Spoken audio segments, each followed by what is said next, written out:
Горная Ингушетия.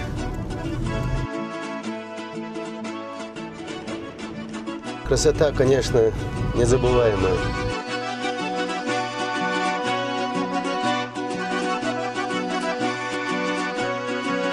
Ахмед Барахоев родился в ссылке в Казахстане, в городе Щучинске Кокчетавской области. Ему было 3 года, когда в 1957 году ингушам разрешили вернуться на родину. Но в свой дом семья Барахоевых, как и десятки тысяч других ингушских семей, до сих пор не вернулись.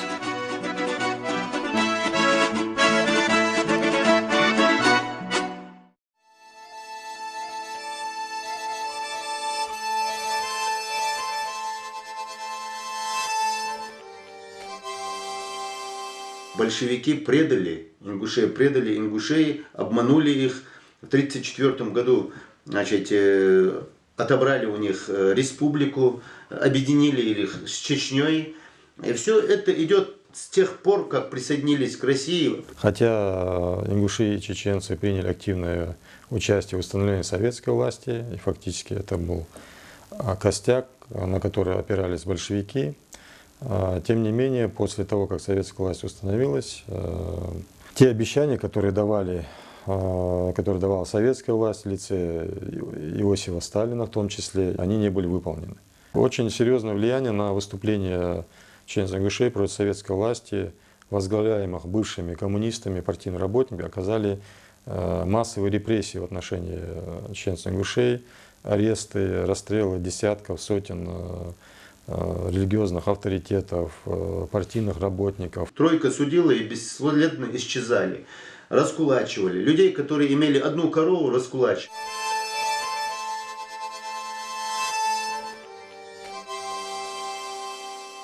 Когда война началась, ингуши как один все встали в защиту Родины. И маленькое население, которое не составляло даже 100 тысяч, 16-17 тысяч мужское население пошли на фронт. И героически воевали. Последний солдат советской армии, который защищал Брестскую крепость, это был ингуш Барахоев. Надо было иметь столько духа, мужества, чтобы вот так вот стойко стоять и отдать свою жизнь. После того, как исход войны уже был ясен, Сталин и его окружение приняли такое решение о насильственном выселении чеченцев, ингушей и других народов, в которых они сомневались в их лояльности политической.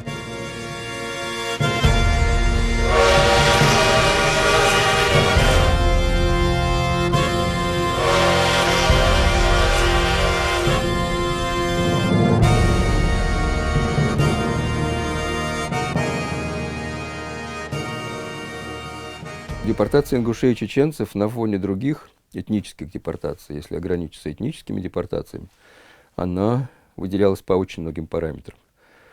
Ну, во-первых, она была, ну, не самой массовой, но второй по массовости, да, сказать, эти почти 500 тысяч человек, почти 500 000. Можно утверждать, что это была первая, вторая по массовости операция.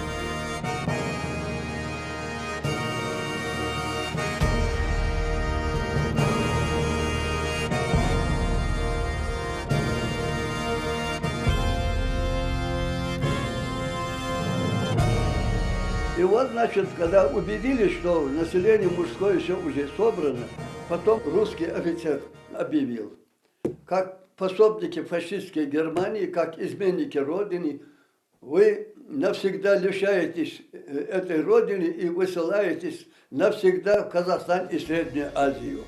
Малейшее сопротивление будет караться жестоко, безжалостно.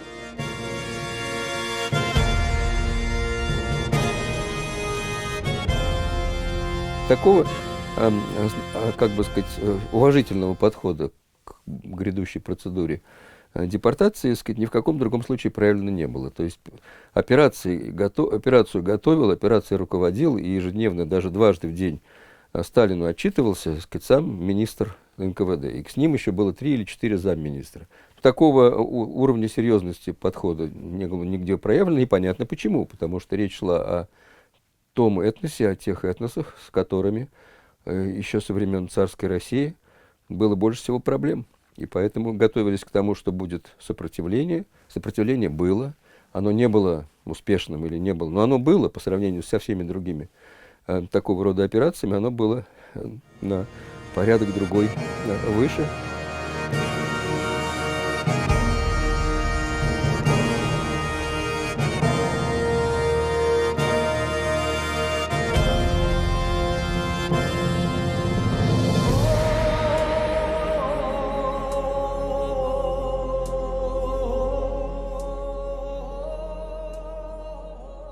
Любой историк, тот, который объективно будет подходить к событиям, он сразу же обратит внимание, что территория Чечни-Ингушетии не находилась под оккупацией. Поэтому никаким образом массово, тем более население этого региона не могло сотрудничать с немецко-фашистскими оккупантами. Но тем не менее, вину за дезертирство и сотрудничество с немецкими фашистскими оккупантами была возложена на чеченцев-ингушей.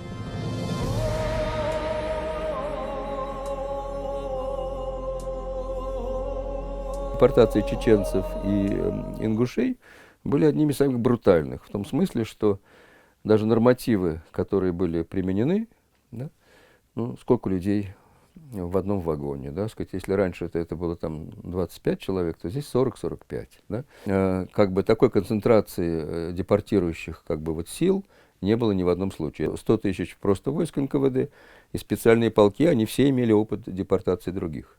Война же идет. Война не закончилась. Это 100 с лишним тысяч человек. Это не в каждой крупной операции военной бывает задействовано. Считайте, что это была крупная военная операция.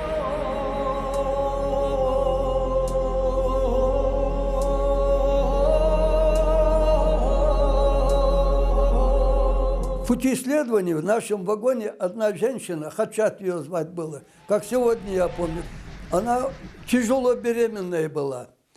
И на второй или на третий день она родила двойняшки, мальчика и девочку.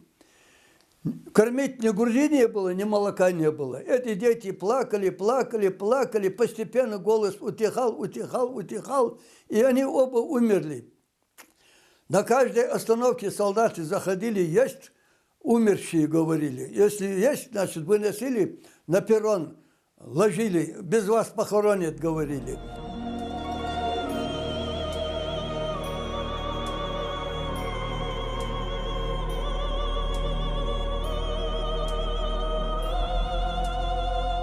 Как верующему, христианин, это иудей или мусульманин, невозможность похоронить близкого человека – это травма на всю жизнь. Два старика там было, им где-то около 100 лет было каждому.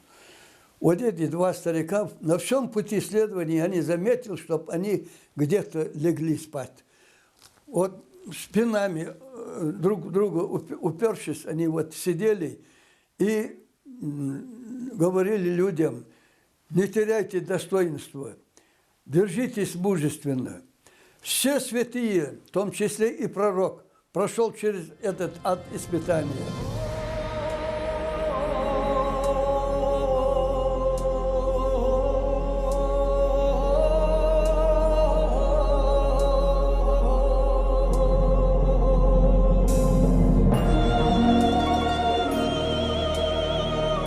Народ, который там, куда мы приехали, был настроен, их агитировали, сказали, что обвезут людоедов, врагов народа. Никаких общения с ними не имейте, ничего им не продавайте. Привозили, разгружали с вагона поэты раздетые, голые, без верхней одежды, 30-градусные морозы. Народ их к себе не принимает, и просто их привезли, начали люди копать землянки. Вот, копать ямы, копать, и прямо вот в них и там они умирали, и могила там была, жилье там было, и все там было. Нас привезли на границе Челябинской области и Кустанайской области. Мы там очутились. Это Кустанайская область, Карбалыкский район, село Ворошиловка. Вот прадед, у которых один, мы из нашего рода, прадед, у которых один, из нашего рода на этом кладбище с 44 по 50 год 31 человек отдали душу. Тиф и голод их скосил.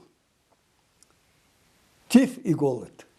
Прошло определенное там время, люди присмотрелись, поляки, немцы, казахи. Они поняли, что они людоеды, что нормальные люди, что у этих людей они с голоду умирают. Многие помогали. Сестра рассказывала, говорит, казашка, говорит, корову привела, говорит, сказала, говорит, вот там, не нам она дала эту корову, а соседи были. У них были маленькие дети, такие кости до кожи. Она, говорит, корову привела, я не могу, говорит, есть это молоко, говорит, чтобы дети так вот голодные были. Отдала эту корову, говорит, и сказала, говорит, мне ничего не надо от вас, только детям это молоко давайте. В 1948 году вышел указ Верховного Совета СССР. Спецпереселенец, покинувший место поселения без соответствующего разрешения спецкомендатуры, карается 20 годами каторжных работ. Без суда и следствия. Скотину выгоняли пасти, так она могла пойти в соседнее поле, пастись там, а я не имел права пойти его оттуда забрать. Если меня там поймают, значит, все, я уже обеспечен вот этой статьей. Каждый день был полон воспоминаний о родных местах. Именно это и придавало смысл существованию, вселяло надежду. Время показало, что социально-историческая память ингушей, связывающая их с родиной, невероятно сильна. И вот этот Иоська в 1953 году, когда умер, все вздохнули с облегчением, сказали, какое-то, значит, изменение наступит.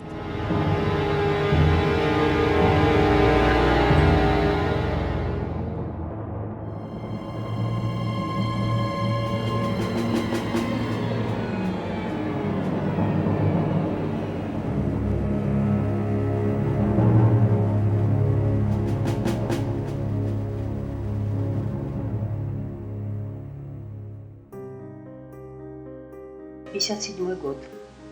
Ингуши с таким воодушевлением стремились на родину. Каждая семья хотела раньше другой попасть. Всеобщее воодушевление, радость. Приехали на родину. Но, сказать прямо, никто особо не ждал. Земли, которые принадлежали ингушам, вот эти земли вернули грузины и дагестанцы. Что касается осетин, они не только не вернули захваченные дома и земли ингушей, но и не собирались этого делать. Во многих районах Северного Кавказа люди столкнулись с жестким неприятием возвращения репрессированных народов.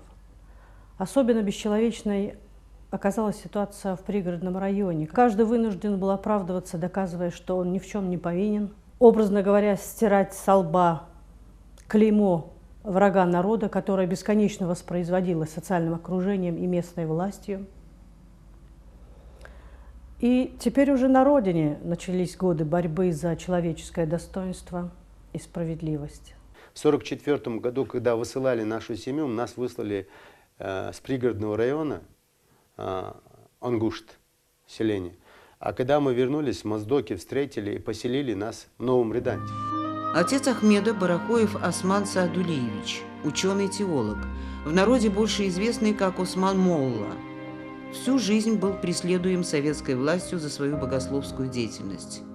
Чудом оставшийся в живых в 30-е годы, он был арестован в 1945 году, уже в ссылке в Казахстане, и приговорен к высшей мере наказания. Но по каким-то невероятным обстоятельствам остался жив, выжил в тюрьме и после смерти Сталина в 1953 году вернулся к семье. В результате депортации ингушский народ оказался разделенным на 4 части. Малая часть осталась в Казахстане и Киргизии, другая, большая часть вернулась в город Грозный, в пригородный район и, собственно, ингушские районы. В силу этого разделения самосознание ингушей, их этнонациональная идентичность подверглись такой депрессии, стала, собственно говоря, размываться. Опасность растворения, исчезновения более всего почувствовала интеллигенция, духовенство. Эти люди стали выразителями необходимых перемен. События 1973 года, они как-то стихийно получились. Вся молодежь, не только молодежь, все население ингушское население было оповещено о том, что 23 февраля 1973 года в городе Грозном на площади будет митинг. Повестка дня этого митинга, значит, возвращение пригородного района. Пребывание ингушей на своих исконных землях, а мы знаем, что пригородный район, Ангушт, это исконно сердце Ингушетии. Вот пребывание там ингушей было сопряжено с такими грубейшими нарушениями прав человеческих, гражданских, что даже говорить об этом больно. Я не говорю о том, что ингуши не прописывали. Я не говорю о том, что ингуши жили рядом со своими собственными домами и вынуждены были строить чуть ли не шалаши и хибарки для того, чтобы быть в зоне досягаемости к своему дому. Я не говорю даже о том, что они не могли ухаживать за своими, значит, родовыми кладбищами. Я был одним из участников этого митинга. Я представлял студенчество из Владикавказа. Тогда Орджоникидзе он был. Из Орджоникидзе я учился в горно-металлургическом институте. На 3-м курсе я учился. Мы собрались, решили поехать на этот митинг. Нам причиняли всякие препятствия, чтобы мы не могли выехать. Автобусов не было, поезд не шел, билеты не продавались, такси боялись ехать. Но мы, значит, попутно доехали, добрались. К счастью для ингушского народа и к величайшему огорчению провокаторов, которые готовили все-таки провокацию, митинг прошел настолько дисциплинированно, настолько народ показал свою зрелость, выдержку. Старики всячески, значит, опекали, и их авторитет был непреклонен. Ни одной выходки, ни одного грубого жеста. Народ стоял, никаких ругательств, никаких там лозунгов крикливых. Стоял мирно и ждал. Ждали и требовали, чтобы вышел Апряткин, первый секретарь. Но он не вышел. Не вышел ни он, ни его помощники. Люди стояли.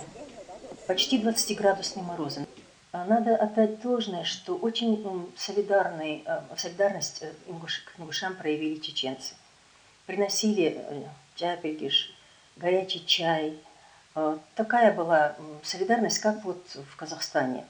И это очень важно, потому что, может быть, это тоже помешало той провокации, которую готовили. Потом стали выдвигать из народа, из людей делегатов и отправлять их в обком, чтобы они донесли, значит, просьбы, пожелания. Таких делегаций было несколько. Я попала во вторую делегацию, уже на второй день. Мне было 28 лет. Я в 1971 году защитила диссертацию по Достоевскому, работала в университете. И вот когда я попала на площадь, я себя ощущала все время частью вот этого народа, клеточкой всех вот этих людей. И, может быть, впервые в жизни я поняла, что я ингушка, и что вся боль вот этих людей, ну, это и моя боль.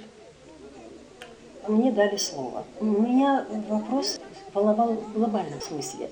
Если народ реабилитирован, ему возвращаются его права, то естественно, что эти права должны были возвращаться ему в территориальном смысле. Это первый вопрос, который я поставила. И сказала, что мне кажется, что тут чисто логически это должно быть именно так. И второй акцент был на том, что каждый раз, когда говорили о людях на площади, они все время употребляли слово «сброд», чаще всего это слово. Меня оно возмутило и как филолога. Я сказала, почему, когда у вас лозунги партийные, то это народ, и все во имя народа. А сегодня, когда этот народ пришел к вам со своей болью, вы его обзываете сбродом. По какому праву? Когда приехал секретарь ЦК партии Соломенцев, он в выступлении своем сказал: ингуши, вы не реабилитированы, вы помилованы, вас простили и просто вернули, и успокойтесь. Конечно, это был нанесен второй удар, хлеще первого, потому что тут мы думали, все обрадовались, что после смерти Сталина восторжествовала истина, правда, люди, значит, вернулись домой, и 1973 год показывает уже с уст секретаря ЦК партии Соломенцева по заданию Политбюро, который приехал, говорится о том, что вы не реабилитированы, конечно, было очень убийственно. Но в итоге получилось что? Получилось то, что пожарными машинами, водометами разогнали участников этого митинга и повесили ярлык, что это воинствующая молодежь, которые грабили там, мародерством занимались и так далее, и так далее. Вот так вот закончился митинг.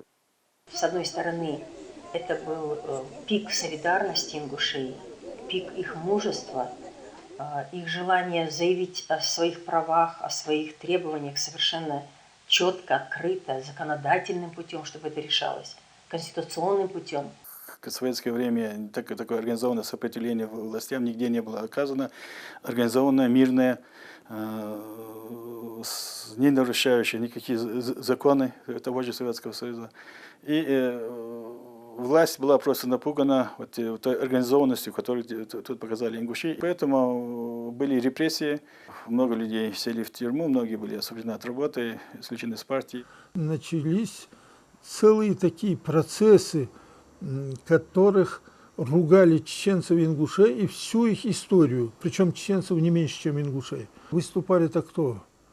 Наши же выступали. Особенно секретарь обкома партии Боков Хашбикар Хакяшевич возглавлял это дело. Давали больше нашим слова. Прежде всего были дискредитированы, как это только возможно, и как это делает только КГБ, были дискредитированы политически мыслящие лидеры. Что касается самого яркого политического лидера Картоева Джабраила, он был оклеветан, посажен в тюрьму, где и умер, в общем, самым жестоким образом с ним расправились.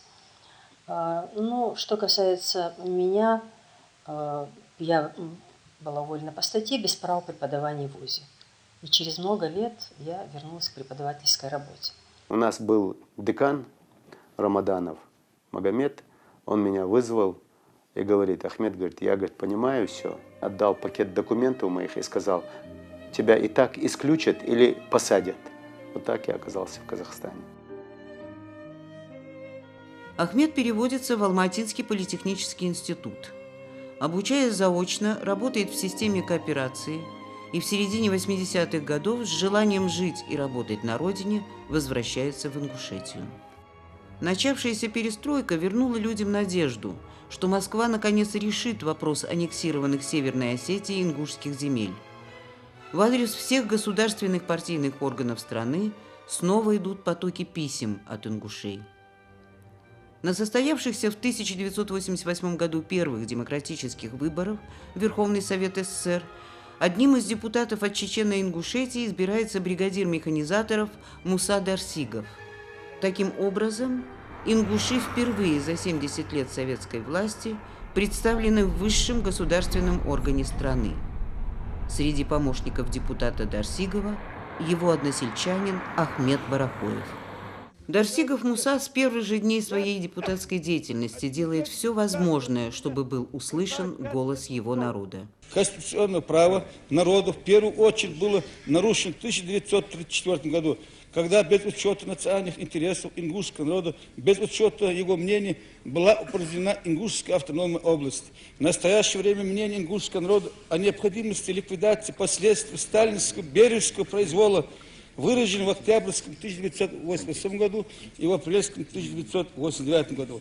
В обращениях подписано 60 тысяч человек, абсолютно большинство взрослого населения. Эти обращения сданы в ЦК КПСС и Верховный Совет и Совет министров СССР.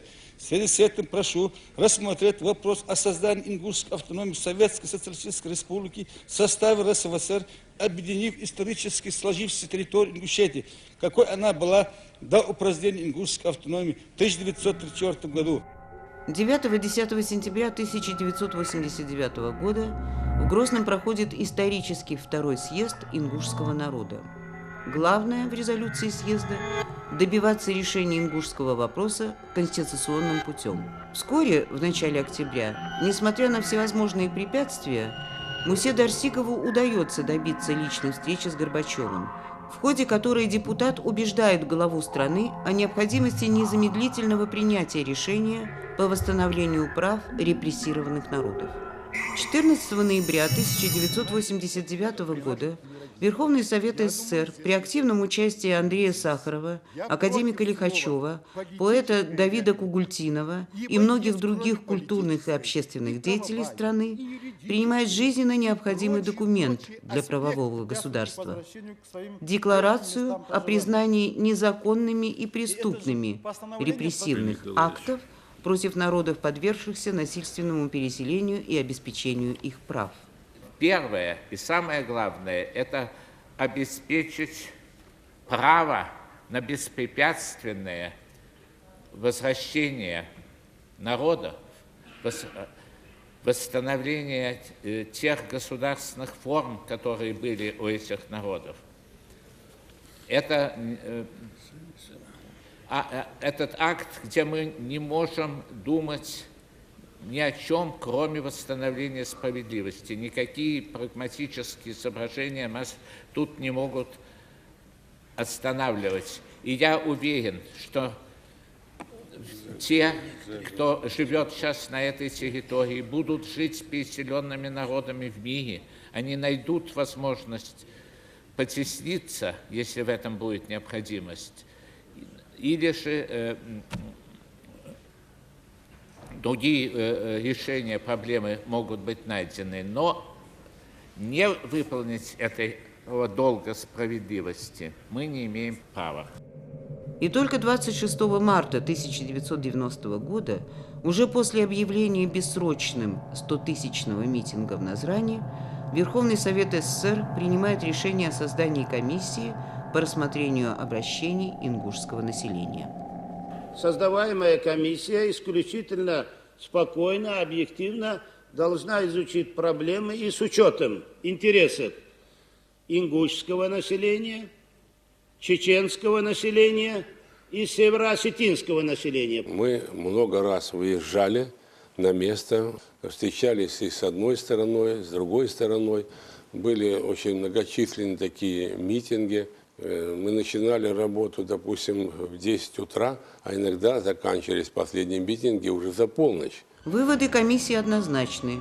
Ингушскую проблему необходимо решить для оздоровления всего советского общества.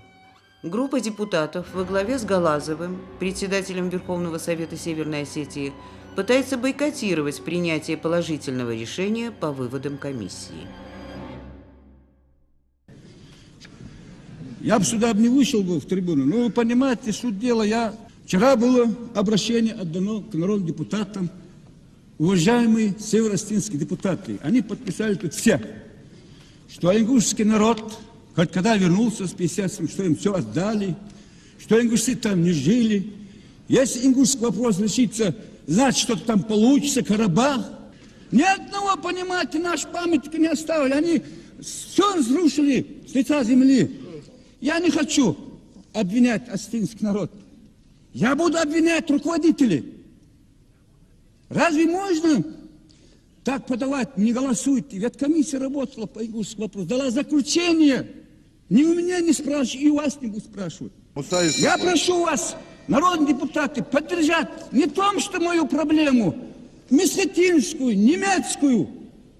Да и в этом зале ни одного человека нет, чтобы не пострадал, чтобы репрессий не было. Прошу вас, поддержите репрессии народа, поддержите, чтобы этот вопрос решился.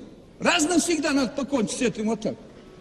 Ингушские лидеры встречаются с рядом самых ярких политических и общественных деятелей СССР, прося их о содействии в решении своего вопроса. Проходят месяцы. Демократические реформы обновления страны буксуют из-за ожесточенного сопротивления на местах и в центре. Особенно всесильно осетинское лобби, укрепившееся на всех уровнях власти страны еще с 30-х годов при Сталине. Горбачев советует Дарсигову с ингушской проблемой теперь обратиться в Верховный Совет РСФСР. После неимоверных усилий Дарсигова и его соратников, наконец, 26 апреля 1991 года закон о реабилитации репрессированных народов принят Верховным Советом Российской Федерации.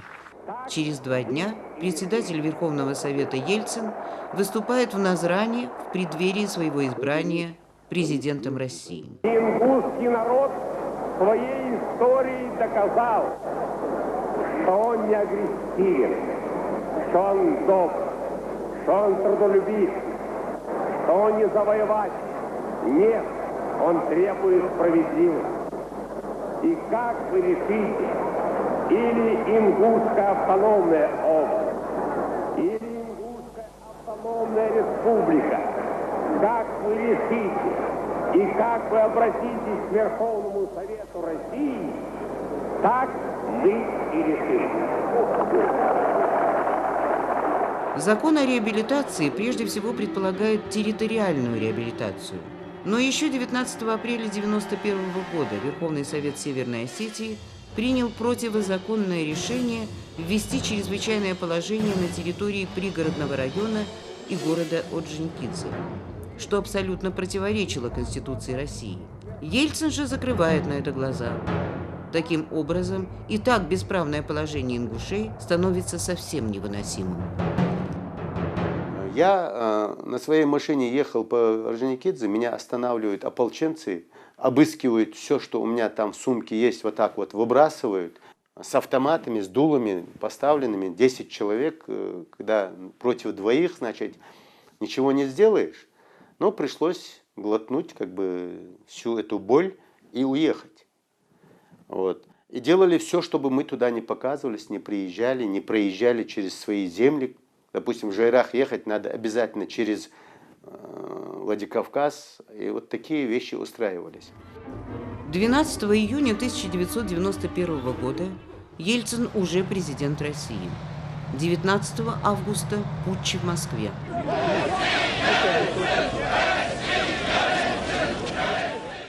6 сентября в Грозном вооруженным путем низложен Верховный Совет Чечено-Ингушетии.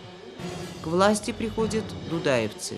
Следом самопровозглашенный суверенитет Чечни децентрализует и всю административно-хозяйственную деятельность в Ингушетии. Люди лишены всякой стабильности. Ингушские лидеры кричат об этом на всю страну.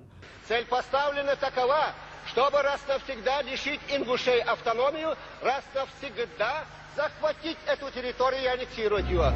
Все держится пока на самосознании народа.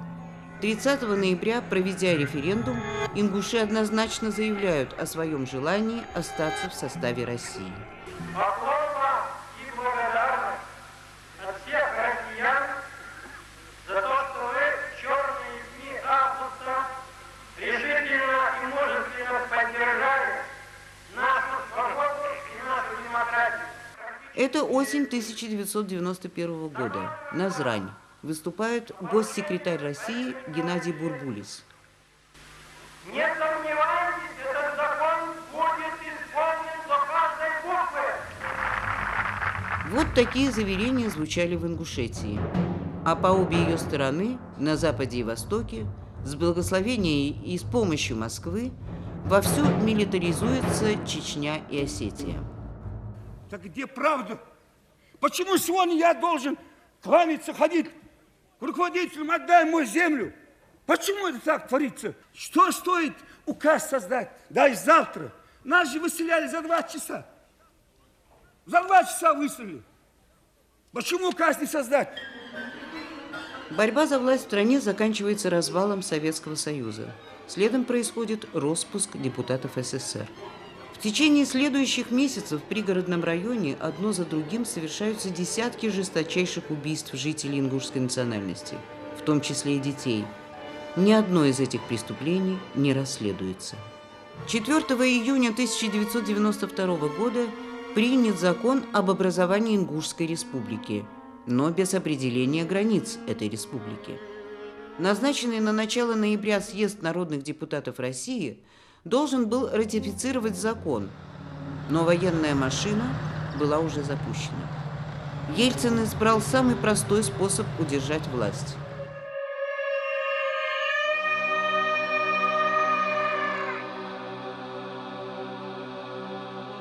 Ингушам была уготована роль первой жертвы Молоху.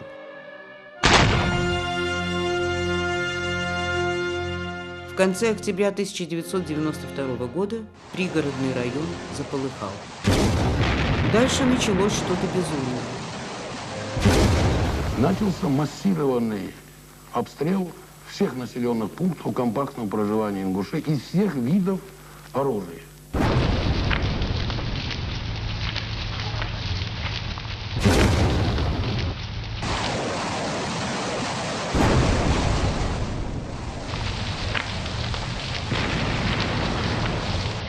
Сносилось все, что попадалось на пути.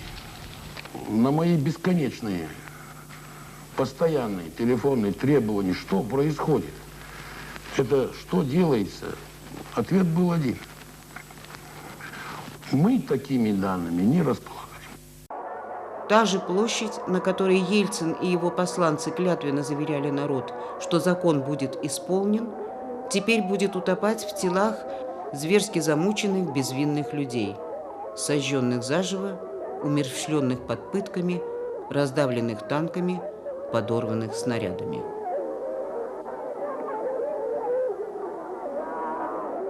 На моих глазах убивали людей, снайперы, мы не знали, откуда стреляют. У нас не было ни оружия, ничего не было.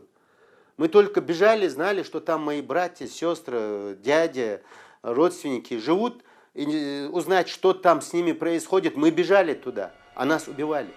Генерал Аушев, прибывший в Назрань 1 ноября в частном порядке, назначен комендантом Ингушетии. Руслан Султанович взял трубку, позвонил Рудскому, и он ему говорит: ваши войска, говорит, убивают мирное население, говорит, воюют, говорит, против мирного населения, говорит. Это геноцид, говорит. Остановите немедленно, говорит, войска. И он начал уже на мате, на перемате разговаривать с ним. Говорит, я, говорит, так и так, говорит, я сейчас, говорит, пойду, говорит, со своим народом в горы, я вам Афганистан забудете, говорит. Мало вам покажется Афганистан, говорит. Доложите президенту, говорит, доложите, говорит, кому надо, говорит, остановите этот беспредел. Через ущелье, через горы, все время на подъем шел снег, узкая тропинка, детей несли с собой. Илиева Умара, жена, родила двойняшки пацанов. И вот она с этими пацанами, когда, значит, в обеих руках держала и двух пацанов, шла, а дорога проходила, был пропасть. Это Асинское ущелье. Там дорога над осой, узенькая такая тропинка была. А скользкая, она когда шла и подскользнулась так, она одного пацана упустила, ухватилась за дерево. Этот пацан пошел в пропасть, в речку и погиб. Вот такая вот была наша путь.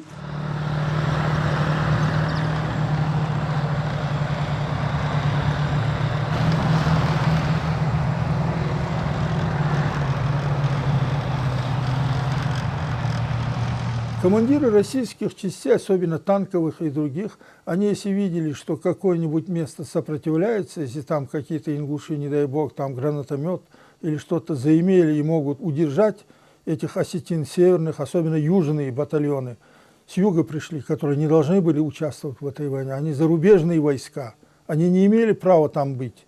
Они пришли. Они что делали? Идут впереди танки, сметают вот эти жалкие заграждения ингушей, которые не готовы были к войне, сметают. А за ними идут осетины и добивают.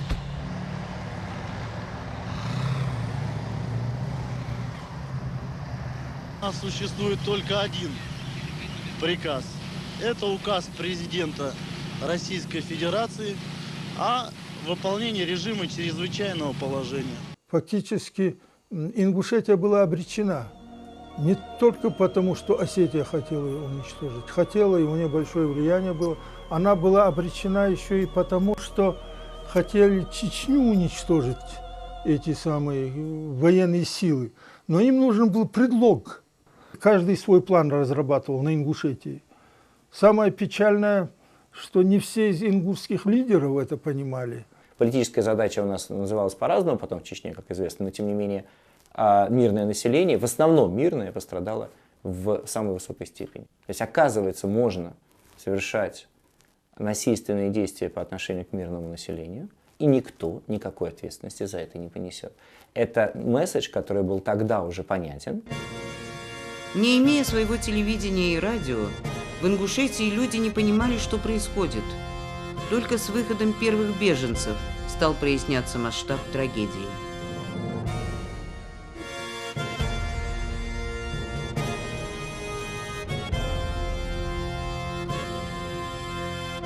На дороге мертвые лежат, еле-еле добираются, женщины, дети. Вот такое положение. И Осетия, и Россия вместе организованно убивают, просто истребляют народ.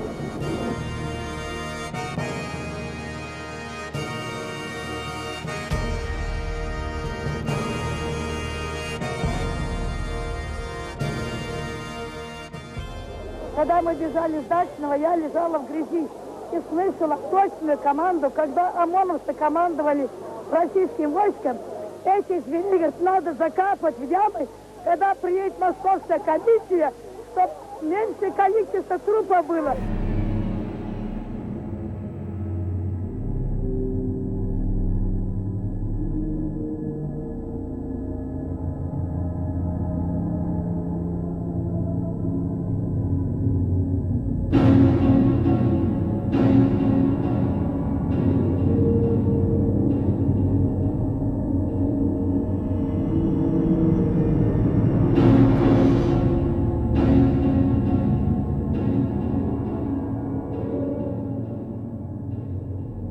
Первое ощущение, которое я помню по себе и по многим своим близким, это ощущение растерянности.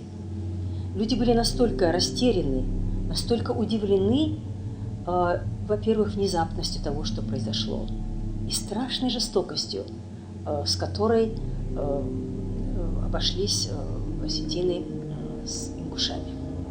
Насиловать женщин, девочек, вырезать органы, совершать немыслимые жестокости и пытки. Зачем? Здравый человеческий разум это не может понять. И каждый задавал себе вопрос, как, зачем, откуда такая жестокость? И люди ли они вообще, те, кто это творил? Неизвестной оставалась судьба тысячи заложников.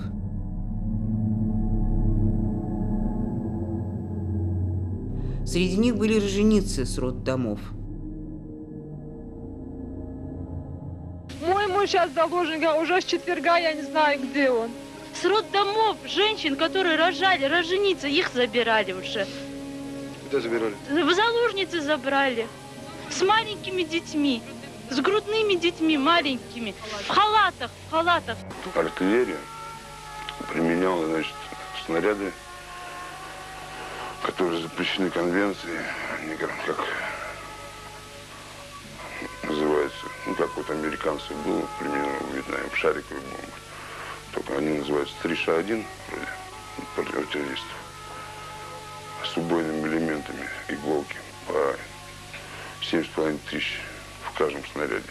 И кто, говорит, мы сами, говорит, удивились, что дали команду дать залп с 3Ш1.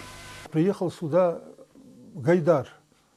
Он был в это время в правительстве кем-то. Его прислали разбираться. И ему эти трупы предъявили. Показали, в том числе и детские. И что было с Гайдаром? Он стал возмущаться, он, значит, стал орать, он впал в истерику и стал орать ингушским женщинам: прекратите истерику. Он человек, он либерал, он демократ, он все понимал, он все это видел. Его мозг отказывался воспринимать эту чудовищную, нечеловеческую жестокость. Но в то же время его послали из правительства Ельцина, чтобы он, значит, занял определенную позицию. Наверное, сначала с людьми поговорить. Егор Тимурович, да. Вот я русская. Я здесь оказалась совсем недавно. Как можно было сюда ввести эти войска? Вы там о чем думаете, интересно знать? Вы нас кем здесь поставили? Мы кем здесь оказались? Мы же заложники здесь. А кем наши дети? Как они люди в глаза смотрят? Я учительница. Что я должна этим детям в глаза смотреть? Что я им должна говорить? Если вы хотели ввести войска, почему вы их не ввели сразу, параллельно? А получилось так, что осетины стоят сзади русских солдат и стреляют. Убивают, ведь они сделали бойню. Вы поймите это. Это же бойня. Ну вы посмотрите, 10-12-летние девочки изнасиловались. А это называется ингуши-бандиты. А осетины верные сыны России. Как можно было так по центральному телевидению передать, а? Ведь получается, ведь вы поймите, что получилось сейчас. Ведь получилось, что вы, Россия, второй раз выселили ингушей. Когда правосудие ориентируется на политическую логику, а не на справедливость, это самое ужасное, что может произойти. Мне кажется, что ровно это произошло с конфликтом 1992 года. Я боюсь, что даже те, кого можно было причислить к либералам и демократам в начале, в 1992 году, посчитали, что любая огласка этих событий настолько сильно повредит президенту, что это может повлиять на политическое развитие страны.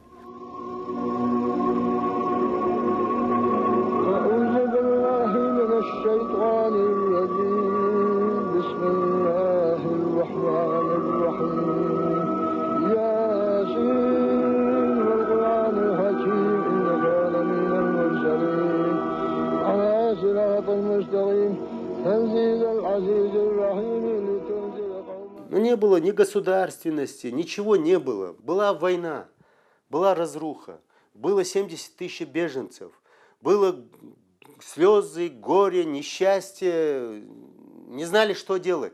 Одни говорили, будем воевать, вторые говорили, нас Россия не любит, надо объединиться с чеченцами.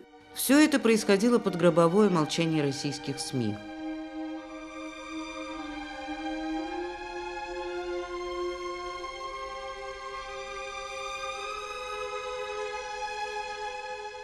С этого момента в новейшей истории России начинается другой отчет. Только 23 ноября глубокой ночью на Первом канале Останкино будет показан фрагмент документального фильма «Воспоминания о законе» режиссера Василия Антипова о страшной правде событий в Пригородном, за что руководитель канала Егор Яковлев будет уволен. Галазов позаботится и об этом. У руководства Северной Осетии, уверенного в своей ненаказуемости за любые злодеяния, как всегда был полный карт-бланш.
Это на границе с пригородным районом.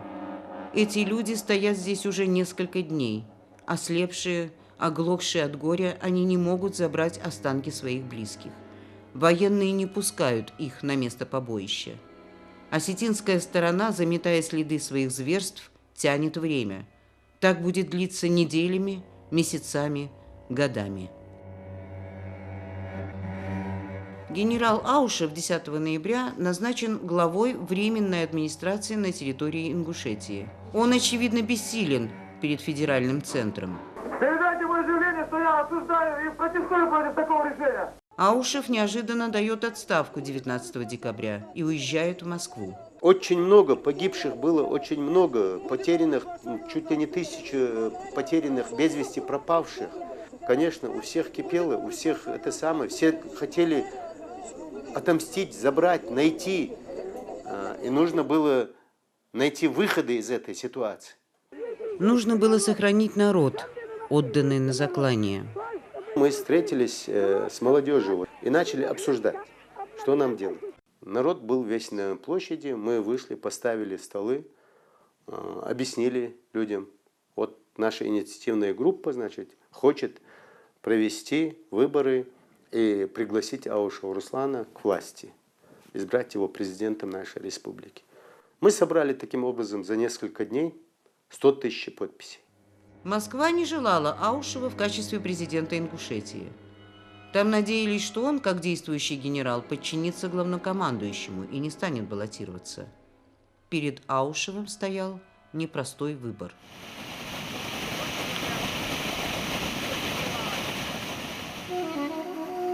Состоявшиеся 28 февраля 1993 года выборы были безальтернативны. Руслан Аушев был избран первым президентом Возрожденной Республики Ингушетия.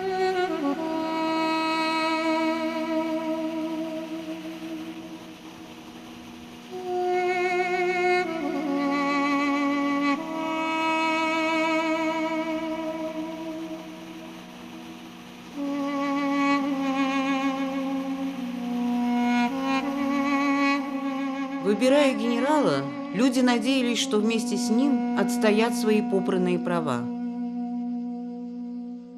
Но этого не случилось.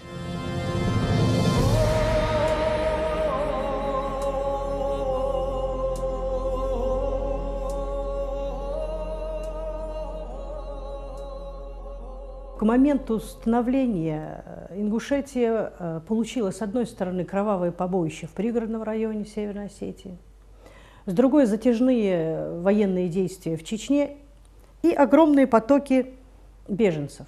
Ингушетия не была укоренена в советской финансово-политической и хозяйственной системе как самостоятельный субъект уже с 1934 года.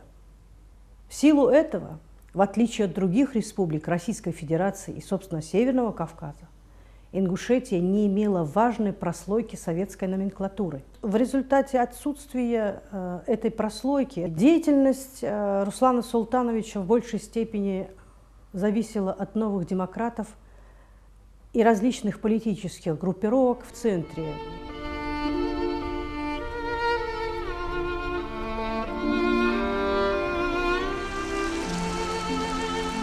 Самое страшное в событиях 1992 года состоит в том, что никто не был осужден, ни одно имя преступника не было названо. Справедливость вопиет. То, что происходит с того времени до сегодняшнего дня, невозможно выразить словами, ибо подорваны фундаментальные законы самого человеческого бытия.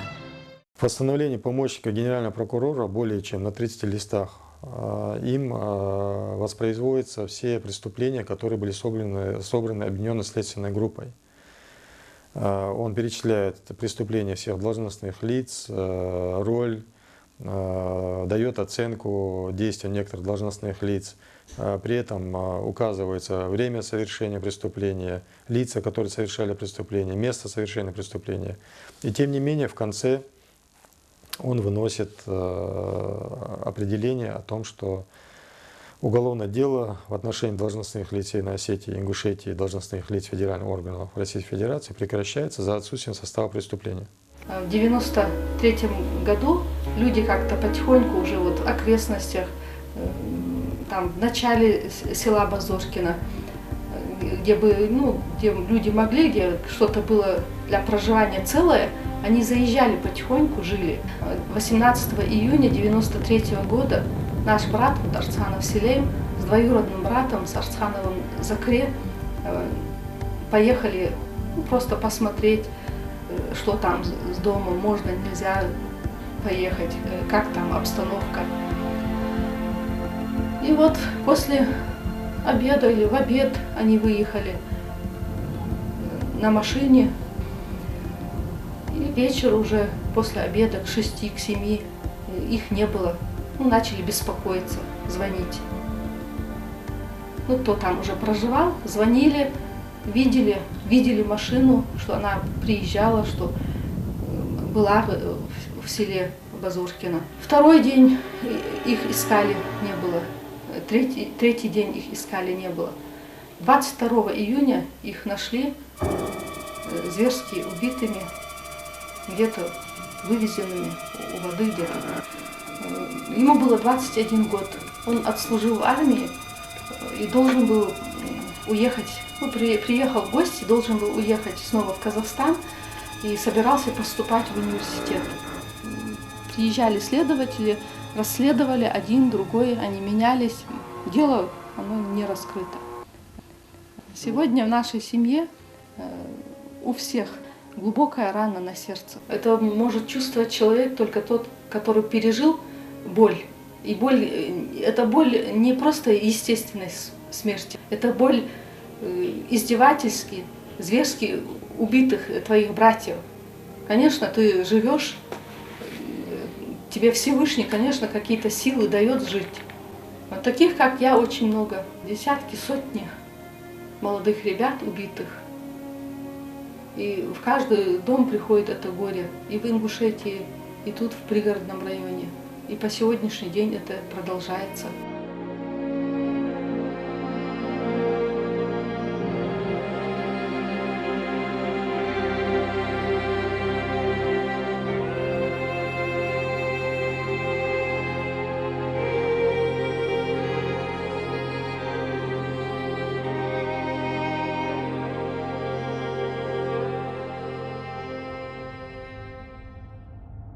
Ночью начали стрелять.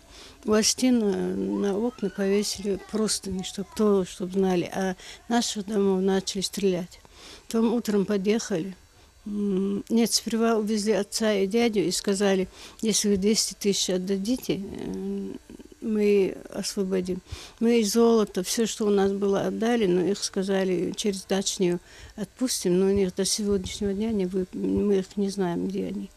Потом 5 еще парней у нас забрали своих. Ну, из одного двора 7 человек, Цуровы. После этого подъехали, нас всех посадили в машину, забрали всех вот наших там человек, 65-70 вот так. Увезли нас в Сунчи, сказали на расстрел. Приехали соседи Астины, милиционеры, присаивают. Ну, по фамилии не надо, то может им что-то будет. И они сказали, мы не дадим вас расстрелять. Там они ругались. Нас повезли на Гадиево. На Гадиево всех мужиков наших высадили. И последнего больного брата моего снимали, и я начала с ними драться, отнимать. И они дулом меня ударили. После этого нас на какой-то институт повезли, там что у нас было, и золото, короче, все, что кто взял, отняли. После этого мы Рамадаг нас взяли. Мы Рамадаги женщин собирали, на поле картошку собирать. Эту же грязную картошку варили нам, по одной картошку в день человеку давали. Там мы были 11 дней. На 12 нас увезли между Бесланом и Далаковым. Сказали менять там нас.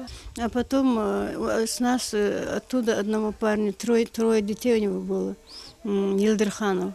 Вывели его, расстреляли. После этого 5 милиционеров вывели. Их резали вот здесь только, привезли, нашли.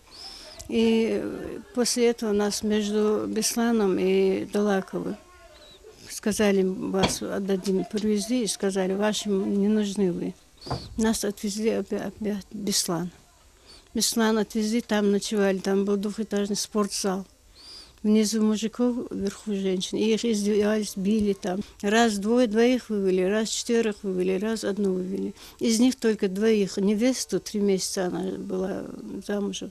Одну девушку только снова это не привезли, а остальных снова привезли, но они ничего не хотели сказать и плакали. Приехали русские. Там военные русские приехали, и нас сразу посадили, привезли опять туда же, и нас поменяли на Астин. И с тех пор я вот так вот. Туда не запускают вообще. Мы прямо вот у Камелейка, вот тут больница рядом жили. Жили хорошо вроде. А сейчас вот больная.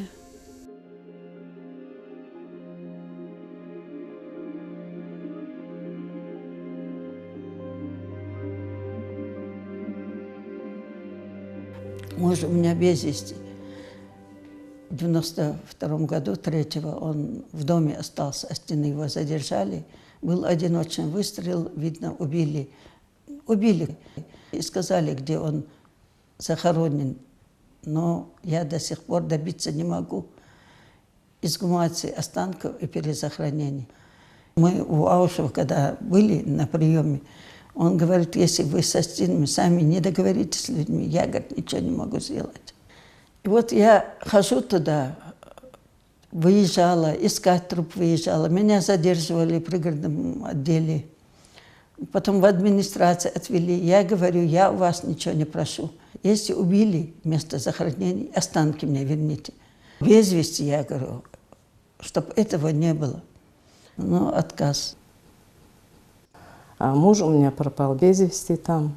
Вместе с ним 4 наших родственников близких. Мужа, дяди, двоюродный брат, 1 двоюродный брат, 2, еще двоюродный брат. И все наши соседи, Хаджибиров, Буружевы, из Буружева семьи 7 человек. С тех пор вот и скитаемся, с 92-го года. Вернуться нам именно Шолхи не разрешает. В других пунктах, населенных пунктах, некоторые вернулись, именно в Шолхи не разрешает нам. За все это время ни одно следственное мероприятие по факту захвата заложников лиц ингушской национальности не доведен до логического конца. Мы никак не можем добиться от Генеральной прокуратуры, от следственных органов, от руководства СКФО, от руководства страны. Мы не можем добиться того, чтобы начались работы по эксгумации тел на территории Северной Осетии. Есть предполагаемые места захоронения. Эти места захоронения, естественно, известны руководителям Северной Осетии. Правовая неопределенность из-за затягивания вопроса восстановления прав жертв 1992 года выгодна организаторам и непосредственным участникам геноцида, которые не потеряли своих позиций во властных структурах Осетии. Необходимо некое политическое решение, после которого суды начинают работать. Не было ни одного случая в истории, чтобы в таких трагических конфликтных ситуациях, в которых напрямую замешаны представители государственной власти, которые до сих пор остаются на своих политических и руководящих постах, никогда ни один суд, к сожалению, в таких странах не принимает независимых решений.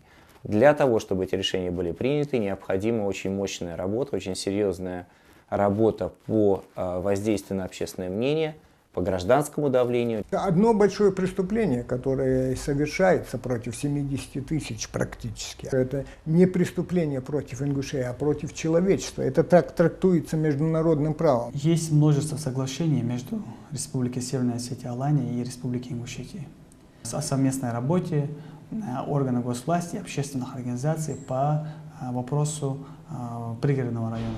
Кроме совместных встреч, которые запланированы, дальше дело не идет. Понимая, что законным путем запретить ингушам возвращаться на свою землю, они не могут, власти Северной Осетии издали региональный закон о водоохранной зоне и фактически запретили, используя российское законодательство, фактически запретили ингушам возвращаться в свои села. Речь идет о грубом нарушении права на собственность. И если государство не просто поощряет, а легализует такого рода отъем, то это государство совершает преступные действия. Поскольку оно, во-первых, совершенно игнорирует порушенные права граждан на собственность, а во-вторых, не просто игнорирует попытки вернуть эту собственность, но и легализует освоение этой собственности людьми, которым она не принадлежит. Та часть ингушей, которая смогла вернуться в свои дома, перевезла туда семьи, они каждый день сталкиваются с очень большими проблемами. В частности, они лишены избирательных прав, их не выбирают представительные органы Северной Осетии. Они не попадают в число депутатов пригородного района, хотя являются жителями пригородного района и жителям Северной Осетии. Работа как таковая для абсолютного большинства проживающих там отсутствует на территории пригородного района. Поэтому большая часть из них вынуждена каждый день утром ехать на работу в Ингушетию, простаивая в километровой пробке перед КПП Черменским, и вечером возвращаться обратно домой, опять же простаивая в этой пробке, подвергаясь унизительной процедуре досмотра, проверки документов. Черменский пост – это пост между двумя субъектами Российской Федерации, между Республикой Ингушетия и Северной Осетией. Он стоит на спорной территории пригородного района. Люди изматываются каждый день проходить эти проверки. Это проверки, совместимые с проверками на границах государств. Паспорта обязательно проверяются, открываются багажники, выводятся из автобусов, снимаются отпечатки пальцев. Это уже длится на протяжении 22 лет. Не опасаясь быть убитыми, избитыми или похищенными, люди не могут свободно находиться в городе, в других районах республики, посещать общественные места, такие как парки, кинотеатры, стадионы, образовательные учреждения. С 1992 года 475 дворов было, а сейчас 103 семьи. Вот каждый ссылается на то, что нет работы. И каждый говорит, что у него нет средств. 138 дома стоят, построенные, крыша накрыта. И чтобы привести их в рабочее состояние, значит, у меня нет средств, говорят каждый. Но до 1992 года здесь была 8-летка. А 9, 10, 11 класс учились там вместе с осетинскими детьми. Дети учились.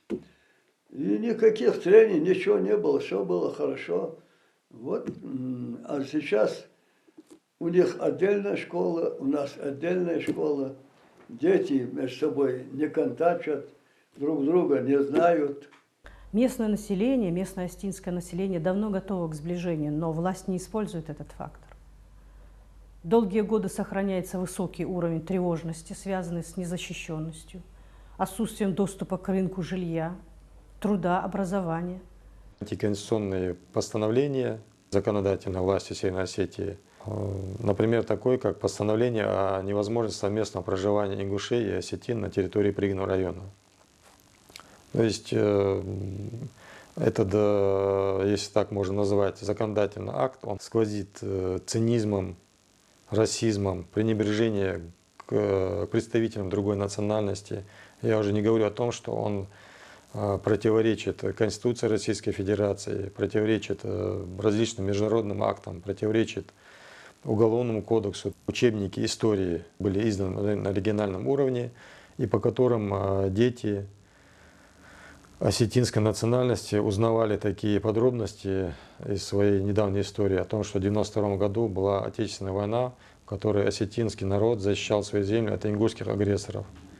И эти учебники, они свободно находятся в школах в Северной Осетии, и осетинские дети такие знания в кавычках получают о своих соседях, которые живут с ними в соседних селах и в соседней республике. Для того, чтобы решить этот конфликт в прошлом, начинать надо разговаривать.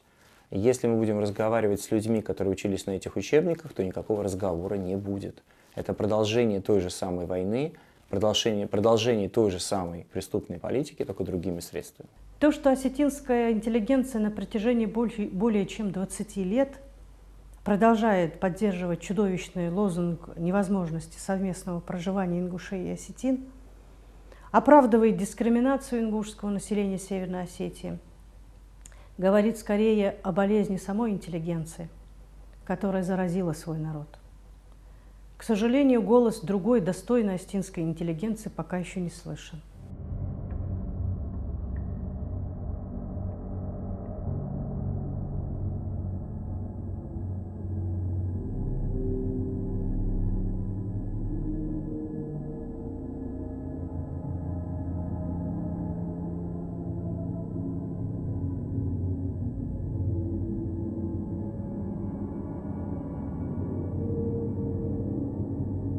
Наши потуги показать миру правду об этих тогда фальсификациях событий не натыкались на неодолимые препятствия со стороны органов власти. Начатое в 1992 году продолжается по сегодняшний день. За прошедшие 22 года похищено силовыми структурами, пропало без вести и убито наших молодых ребят больше, чем во время открытой агрессии в несколько раз. Была следственная комиссия по событиям 1992 года. Материалы не дают широкой огласки населению и по всей России. Правду должен знать не только ингушский народ, но и население всей России. А когда человек не знает правду, он огульно обвиняет того или другого человека. Чего происходит с нашим народом? Это идет не с 92 года, это 44 год, это с 37 годов. Это имеет глубокие корни, давнюю историю. Начиная с 1944 года ингуши все еще находятся в депортации. Вместо тернистого пути к справедливой жизни, вместо покаяния за свои преступления, вместо исполнения закона о репрессированных народах, вновь и вновь на крови и несчастьях людских выстраивается абсурдный и реальный мир мертворожденных идеологий, так называемой геополитики, не оставляя в душах живых людей ничего, кроме инстинкта смерти.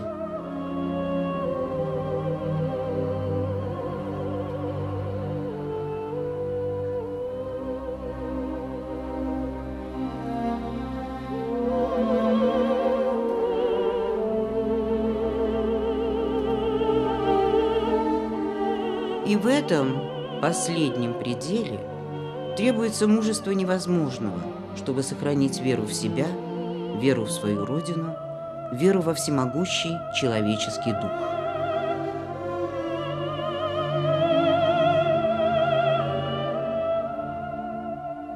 Мой отец, умирая, завещал мне вернуться в родное село и жить в своем родном очаге. К сожалению, мне приходится жить еще не в своем селе. Я живу в Новом Рязанче, в Малгобекском районе, в 80 километрах от родного дома. Но я завещаю своим сыновьям и внукам мирным, конституционным, честным путем добиваться прав, возвращения в свои родные дома, в свои родные очаги. Ничто не заменит родную землю и родину. И никакие блага, никакие богатства, никакие льготы ему не нужны, ему нужно только вернуться себе домой. И мы будем это таким путем добиваться и идти к этому. И просить Всевышнего, молиться, чтобы сознание тех людей, которые живут в наших домах, в наших селах, на наших территориях, чтобы Всевышний им помог разумом понять то чувство, что у нас есть. Это, конечно, очень тяжелый вопрос. С этой болью мы ложимся спать, с этой болью мы встаем. И с болью выходим на улицу, целый день живем с этой болью. Она никогда не прекращает о себе, дает знать. Всегда ее чувствуешь. Ну, жить приходится, жить, жизнь продолжается, жить надо.